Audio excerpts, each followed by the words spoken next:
Mfume wins the special election for the 7th congressional seat, once held by the late Congressman Elijah Cummings. The Democratic candidate beat Republican Kimberly Klacik with more than 70% of the vote. WJZ is live. Mike Hsu has more details about his victory. Good morning, Mike. Good morning, Lynn. Mfume calls his landslide victory surreal. He says that his first order of business is to help out in the pandemic. A landslide in an unusual election. Tuesday night, the Associated Press declaring Kweisi Mfume the winner of the 7th Congressional District's special election. He will serve out the remainder of Congressman Elijah Cummings' term, who died 6 months ago. I promise you that as your congressman, I will use every ability that I have to bring about that change. With 40% of the precincts reporting, Mfume captured 73% of the votes, compared to Republican Kimberly Klacik, who had 27. Because of the pandemic, the majority of voting was done through the mail. There were 3 in-person polling sites, 1 each in Baltimore, Howard County, and Baltimore County. Over 100,000 people voted, but in-person turnout was low, the state saying by nightfall only 830 people cast their ballot in person. Klacik says campaigning has been a challenge because of COVID-19. It's been different. It's been difficult because I'm more of an in-your-face kind of person, and I like to meet people one-on-one. At Martins West, the spot to vote in Baltimore County, drivers dropped off ballots and many were wearing masks to vote inside. I felt like my vote would be counted, and if I mailed it in, it may get misplaced in the mail. Mfume is still on the campaign trail as this election was to fill the remainder of Cummings' terms. Now, Mfume is running in the Democratic primary in order to try to get a full term. That election is in just 34 days. I'm Mike Hsu reporting live for WJZ. Well, the 25th Congressional District has a new representative. That's right. Republican Mike Garcia won yesterday's special election. The former Navy pilot got 56% of the vote. Democratic Assemblywoman Christy Smith had 44%. And tonight, we spoke to Garcia about his goals moving forward. Here's KCAL 9's Nicole Comstock. Well, despite the big headline here, Mike Garcia says he really doesn't think voters are as concerned with blue and red right now as they are about electing someone who will get them results during the pandemic. It was a resounding victory and a loud message for the entire nation. Congressman-elect Mike Garcia says he's proud after helping California Republicans take a U.S. House seat back from Democrats. And it was a rare win for the state's 25th congressional district, which encompasses northern L.A. and eastern Ventura counties.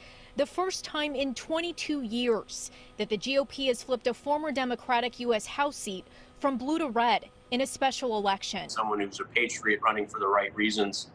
Frankly, it's something we need more of in this beautiful country. It's a message the former Navy combat pilot and businessman leaned heavily on during his campaign, even though fellow businessman and President Donald Trump endorsed him all along, even tweeting he was proud of his win. I do support this president, not out of blind allegiance, but because of results. Garcia's opponent, Democratic State Assemblywoman Christy Smith, conceded the race for the 25th district, releasing a statement saying in part, "I want to express my deepest gratitude to all of our supporters, from our brave firefighters, nurses, grocery workers, truck drivers, and so many on the front lines, to our classroom teachers, grassroots activists, women, seniors, young people, and all those who played an integral role in this effort.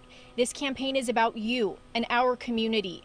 Garcia tweeted Wednesday that he's ready to go to work, focusing on the new and urgent needs of his constituents in the midst of the coronavirus pandemic. Making sure that everyone in the district is getting the checks that they were promised from the federal government, make sure the small businesses are getting the Paycheck Protection Program loans, and working with the 5 mayors in the district and the city councils and the chambers to help us all transition back to a new normal. And Smith and Garcia will be facing off again in November's general election, where this time around, because of the coronavirus, more people may be voting by mail. I'm Nicole Comstock, KCAL 9 News. Republican State Senator Tom Tiffany defeats Democratic candidate Tricia Zunker in Wisconsin's 7th District, a largely rural area that encompasses much of northern and central Wisconsin. The seat has been open since September following Republican Congressman Sean Duffy's departure. Taking a look at the latest numbers here, with 99% reporting right now, Tiffany defeats Zunker with 57% of the vote. UWL professor of political science Anthony Chergosky anticipated Republicans would win. However, he says that this special election, isn't necessarily a good predictor of the presidential race. Tom Tiffany winning this election really doesn't tell us much at all. I think the margin of victory could be insightful. You know, does he win by a small margin of victory, or does he win into the double digits?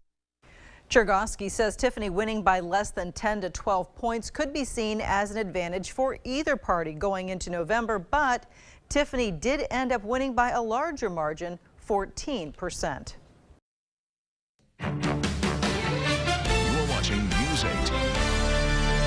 We have an update for you over in the 27th Congressional District. Chris Jacobs, the Republican, declaring victory in both races, the special election against Nate McMurray and in the Republican primary. Of course, we won't know the official results until all the absentee ballots are counted, which could take us well into July.